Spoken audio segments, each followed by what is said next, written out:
the biggest moment, I think, from watching the commitment ceremony, which we didn't see, is how vocal and how loud the group got towards Lauren when we're sitting on the couch. There was definitely yelling and even swearing in our direction, and especially towards Lauren. And you don't see that. It actually looks a lot tamer than what actually it was. And I was amazed that the so-called experts were actually sitting there letting it all happen and unfold. And that's where I just got to the point where I was just like, shut the up. Like this doesn't stop. And this is a part of the reason why we wanted to leave and not be here. And that wasn't directed at Jamie at all. It was directed more at Adrian.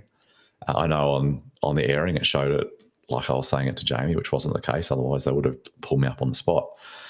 So that was probably the main takeaway. There was also me apologising to the group and Jamie as well again last night.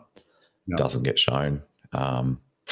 But I guess the hard bit was Alessandra going quite hard at me, trying to get me to say that I was into Lauren, which wasn't the case at all. And then I think John even might have mentioned that it's like, hey, Clint, it's okay. You can admit if you're into Lauren and she's not. I'm like, but I'm not. Like, can you just?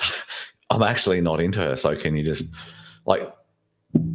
take it for what it is? So I walked away from that confused, going, what narrative are they really running here? What am I going to look like? Because this was all really weird and it didn't make sense because it was pretty straightforward.